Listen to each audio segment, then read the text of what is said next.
Hello. So I'm going to talk about the future as well. I think already many did, and I think already many talked about data and how we deal with that these days.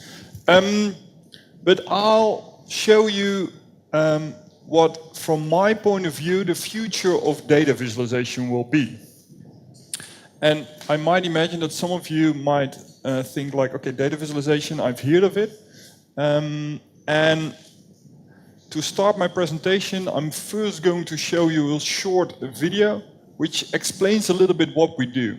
And I show this because I want you guys to know that we not only make pretty pictures out of data, but that it's a lot more than only visualizing data and creating great graphs. So, 55 seconds, here we go.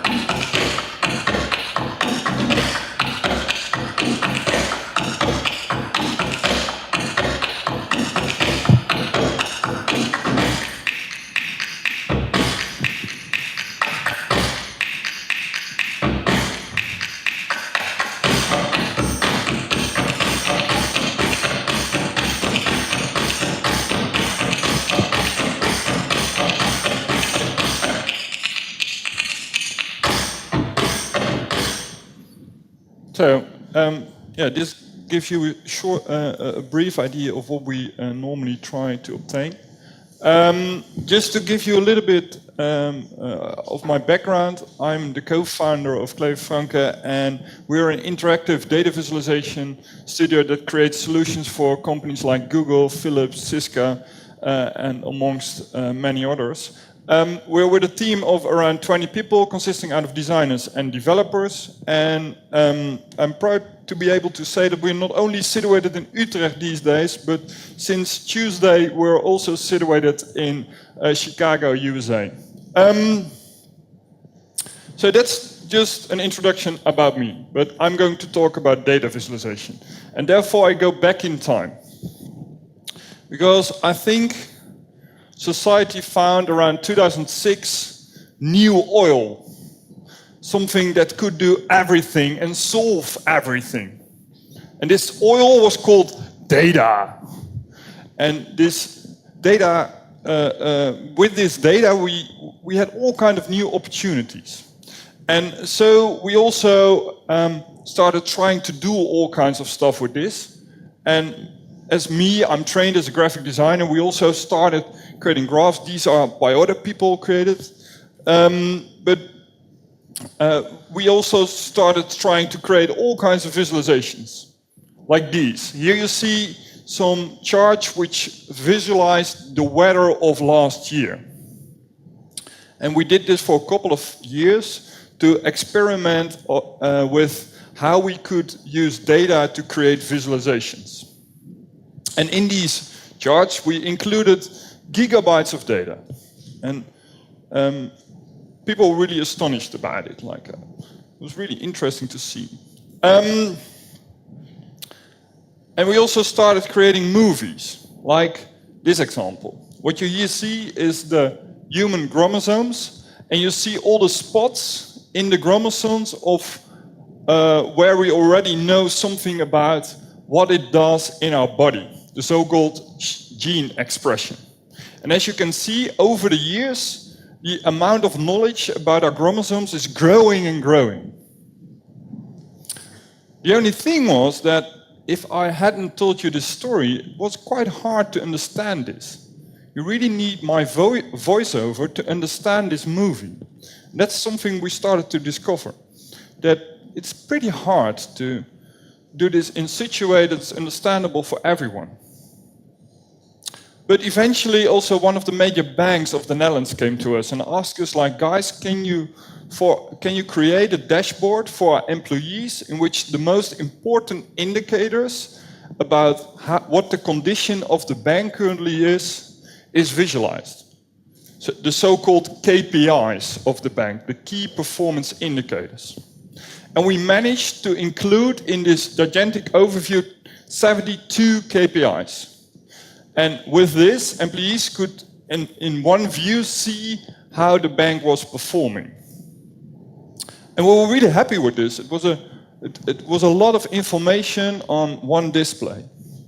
But after a while, we started looking to this work and thought like, are we doing the right thing?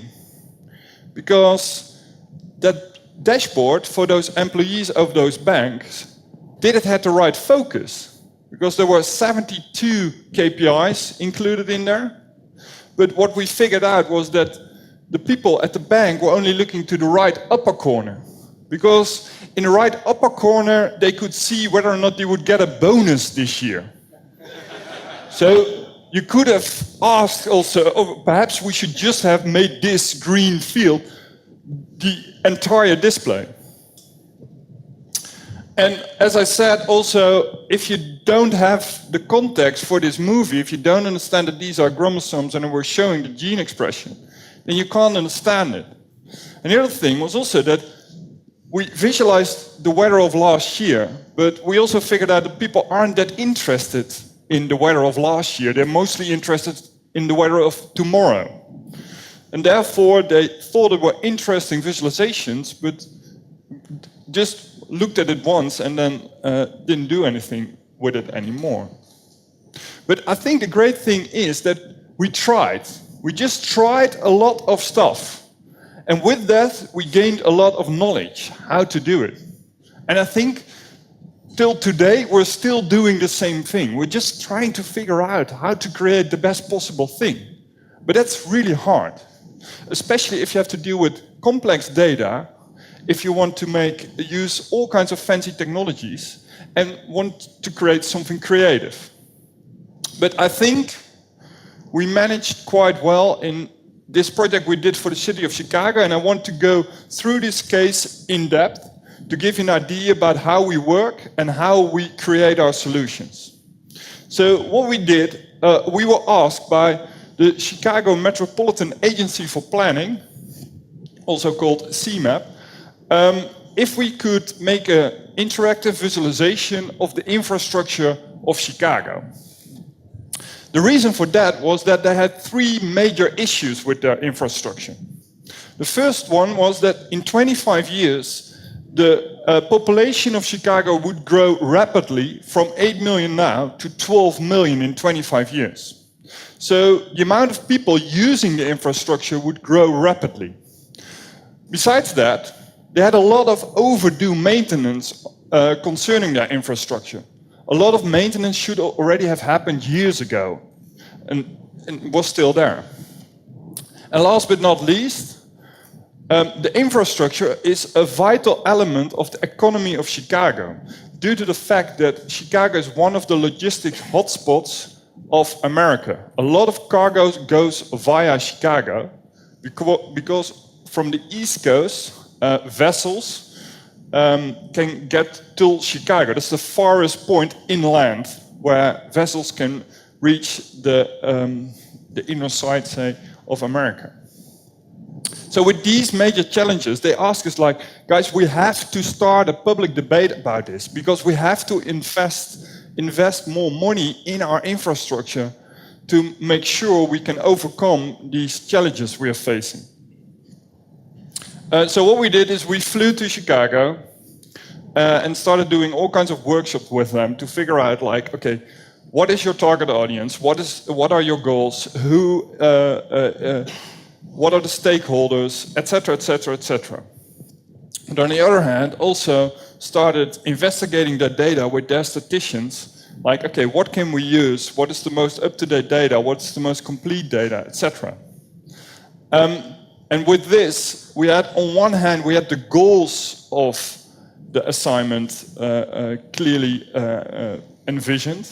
And on the other hand, we had also the possibilities with the data we had. So that's what we normally always do, is figure out what are the possibilities with these projects concerning data, budget, technology, etc. And on the other hand, in the beginning, like, what are your objectives which we have to reach? And with that in mind, we immediately started prototyping. Like, luckily enough, these days you can prototype quite rapidly and try all kinds of things. We use, therefore, all kinds of software tools, like processing, After Effects, etc. But personally, I'm also a big fan of just Excel, because it's just really easy to use, and you can easily create all kinds of fancy graphs as well. And after a while, we got to the final design, and I will just briefly show it. What you see here is we just show the map of Chicago. And on that map, we show the most important railroads and roads, so that people have an idea about what we are talking about. Then we have a short introduction into the topic, and then there are three main subjects where several other topics are placed underneath. No, never mind. Perhaps this goes a little bit too fast, so I will go through it a lot slower. So you have a homepage where you see Chicago. Underneath there, three main topics called roads, transit, and freight. And for those topics, we created 8 data visualizations, which enabled the citizens of Chicago to zoom into their neighborhood and figure out what the status of the infrastructure in their neighborhood was. But we not only created these data visualizations, we also produced some time-lapse movies, just to give people an idea about, okay, this is what we're talking about, just to make the topic a little bit more tangible for the people. Oh yeah, and it was a governmental website. So there were some technical challenges because we had to optimize it also for Internet Explorer 7. And with the use of all kinds of fancy web technologies, that can be quite hard to fix. But eventually we figured out a way to create videos out of the 3ES library we used. And so therefore we made a fallback, I think, for EA8, and then for EA7 we even made a fallback, and that just generated an image. But at least it was accessible on Internet Explorer 7. So we finished this project, and we delivered it to the client, and then Tom called us the other day, and said like, yo, guys, yesterday you put the website live, and we invested a lot of time in mobilizing the all kinds of media in the Chicago area. And please have a look to these links. And I'm just going to show you one report which tells a lot about this project. All right, drivers in the Chicago area know all about waiting and wasting time. Our roads, bridges, and railways are tens of billions of dollars behind on repairs. But the biggest complaint, Dawn, is that nothing is being done about it. That's exactly why the Chicago Metropolitan Agency for Planning created this website. It takes tons of government data and makes it easy to digest so the public can push for action. Take mass transit, for example. We push it. Ridership, we push that, is at capacity at certain times on a number of lines. This interactive map shows how many people are boarding the CTA every day. You see that? More than 700,000. And then take the Blue Line to O'Hare, for instance. Nearly 10,000 people board at the airport every day. And here it is right here on the map. Our Mike Flannery used this tool to dig into the problems with our railways and railroad crossings. This report continues for another 10 minutes, and I won't bore you with that. But the great thing was that the CMAP organization figured out a way to mobilize the media, and with that, their ultimate goal to start a public debate about what they should do with the infrastructure was, from my point of view, achieved. And I think that's a great thing, because eventually we want to create stuff that's being really used and has a purpose, not only is pretty. But with this project, we also figured out, like, to create solutions like this, you really have to overcome a few challenges, which I think are still valid today. And I will just go through them. One, if you don't provide people the context about what you're talking, and it's really hard for them to understand what it is. They really need some time. So that's where you have to think about how you construct your story, that people can relate to it. Secondly, you have to be aware of timing. Like in this particular case, it's not so important because we used data which was in some cases already 3 years old, but still valid. But especially if you create dashboards, you have to make sure that they are up to date. But that all the parameters are up to date at the same moment, so that you don't show some data of an hour ago and some data of a few minutes ago, because that can be really confusing. And you have to tell a story. Like it should be clear for people what your goal is of what you're showing them. And it must be consumable. And like from a UX design point of view, but also content-wise, etc. And last but not least, it should be actionable. And that's, to be honest, still for us the hardest thing to crack. Because often we are asked to just show a story and that's it. While we're still there like, yeah, but we don't only want to show it, we want people to do something with it. And then the clients always tells us like, don't worry, just showing the story is already really important for us. So that's just, I just showed you a couple of steps of where we are now. And in 2016, I think data visualization has become really popular. And a lot of stuff is written about it, many books. But what I think is interesting is also just to briefly look to why has it become so popular. And I think there are 3 things important to know. Because I think the popularity has a lot to do with technical innovation. And there are 3 things for this technical innovation what is good to know before I go into the trends I foresee. First of all, acquiring data has become a lot easier. In earlier days, people were sitting beside the street or something, just counting how many people were riding by. Well, now we just have to track GSM signals, and we can already predict pretty well how many people were at a specific road at a specific time. But besides that, I think there's even a more important thing, and that's something we are carrying with us the whole day, and that's our cell phone. This cell phone tracks our location, but not only it tracks our location, it also tracks our behavior online. And we're tracking all kinds of stuff these days. If you go to the supermarket, we use some kind of discount card, which then is also tracked. And not only do we track all these different behaviors, but these behaviors are also connected with each other. We use the data of one source and combine it with the data of another source to get more insight in. So acquiring data has become easier, but also the processing of this data has become easier. You have all kinds of tools these days, from really complex tools, which gives you a lot of freedom, to really simple to use tools. But with these, you can easily do a lot of stuff with data. But not only that, also saving that data on some kind of server has become really cheap. These days, renting a server will cost you a few dollars a month, and then you can do all kinds of fancy stuff online. So processing has become easier, cheaper, etc. But presenting it also become a lot easier. Buying a display at an electronics shop will cost you just a few $100s these days.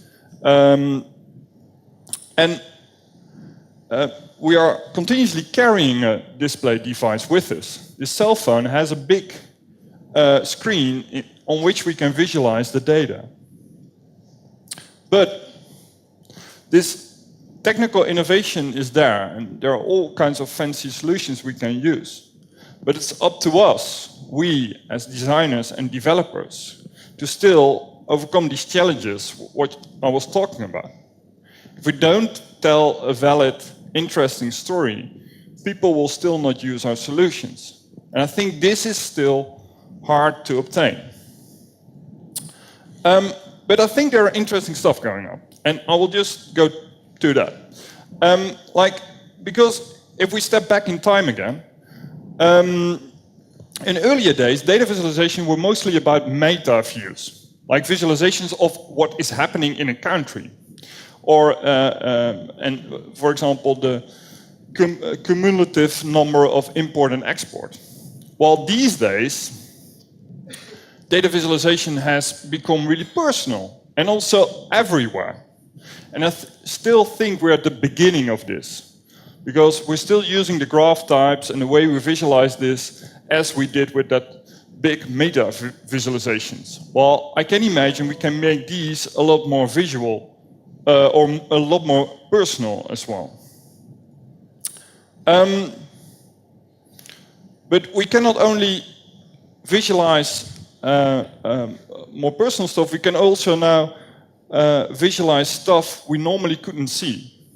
Nowadays in Holland, but also in America, a lot of cities are implementing new sensors which can show you the amount of pollution in the air at one moment. And that can be relevant information if you want to go out for a run. And what I've understood, this could be also valid for Krakow due to the amount of pollution here in the air, but it's just an idea. But we cannot only measure, get a better grip on our own health. With the use of artificial intelligence and smart algorithms, we can now also track how good a company is doing, or at least how good the employees are feeling. By just scraping down a lot of email, we can see how engaged people are by looking to the sentiment of the emails and to the motivation of people. And this can lead to a complete different conversation employers and employees have with each other. And I still think this is a little bit scary, that all our email which we send from corporate accounts will be traced. But perhaps it can lead to new opportunities by which companies are being managed in a completely different way. Another trend, I think, what we can see, and I will answer this by just answering the question, will it rain, is how we deal with data.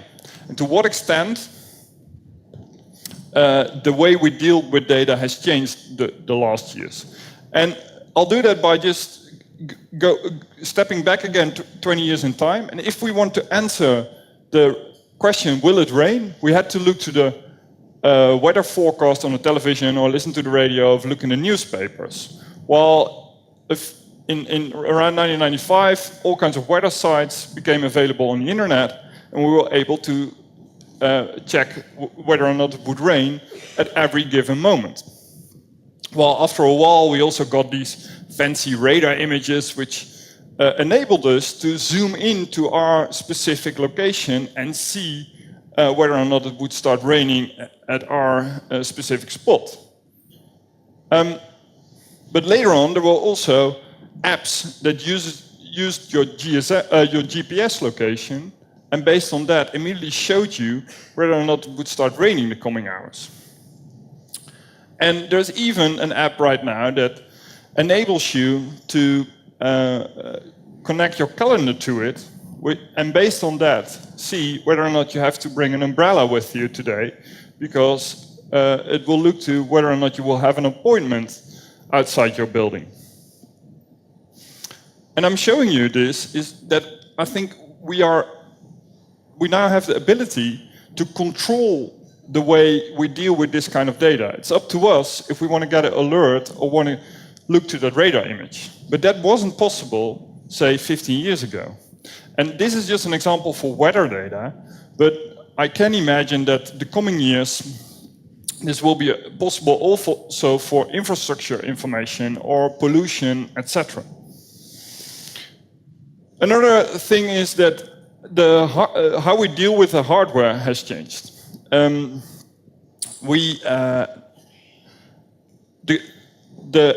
And I do this by showing you the example of the Amazon app. The Amazon app is already out there for years, but now also has the ability to make photos with it. And with those photos, it can scan what kind of objects there are in the photo. So if you were wondering what I'm wearing, Amazon tells you that this is what I'm wearing currently. It doesn't work perfectly yet, but at least shows like how we can use already existing data, use smart algorithms, and serve people in a better way. And one of the three last examples I'm going to show is this example about a solution for farmers. What this company does, DACOM it's called, is it plants all kinds of sensors in fields of farmers by which they can more easily track their, how their crops are doing. But this technology is now also used in small closets in which you can grow your own vegetables. And you don't have to take care of them. They will get water, enough light, etc. And after a while, you just get an alert like your crops are ready to harvest. And with this, you can start growing your own crops again in a really easy and comfortable way. But it's not only farming technology that comes to your home. It's also, with this small device, you can scan your own DNA at home for just $1,000. And that's amazingly cheap, especially if you keep in mind that to scan the first DNA of a human body, it took us 10 years and $1 billion to achieve this. And nowadays you can just do it for $1,000 in your own home within a few hours. And I think these kind of technologies are still really interesting. But as you can see here, it just gives you a graph right now. And I think for the general audience, it's still really hard to determine what to do with this. So the challenges I was talking about are still there. Because we now have to question ourselves, like, okay, what are we going to do with this data? How are we going to visualize it in such a way that's relevant for the audience and make it consumable, actionable, etc.? And with this, I wanted just to conclude my story with 3 statements. As said, I think what we will be able to do as designers will be determined based on how we gather data and how we can display it. And I think it's up to us as designers and developers to find a good balance to what extent we will show detailed information, like in this cockpit, or just summarize data with this fuel band. Where we have to, what is interesting is that for this cockpit, you need 4 years of training to know how to handle it. Well, this fuel band is really easy to use, but it's also a product that's flopped because people didn't understand what they should do with this simple indicator which showed your activity. People didn't know what to do with it. So finding the right balance between summarizing and showing detailed information is up to us. And last but not least is that we, as designers and developers, we have one certainty, and that's that everything will change. And it's up to us to anticipate on that. And I think if we keep being interested in each other, that we need teams to create solutions like these. We don't just need designers, we need developers as well. We need experts about data. We need all kinds of people to let these kind of solutions come to life. I think in meetups like these, where developers and designers and all kinds of people meet up and share knowledge with each other, just like Bartos and Joanne just did, by just showing you in depth about a new web technology, how to use it. I think that's really important to keep an understanding about what we're doing, and therefore also could find the limits of what's possible. Because I think we as designers and developers can set the future. There are a lot of opportunities what we can do with technology. There are a lot of challenges we still have to overcome. But I think we can shape the future. And let's make the future real by creating real solutions. With that, I thank you very much.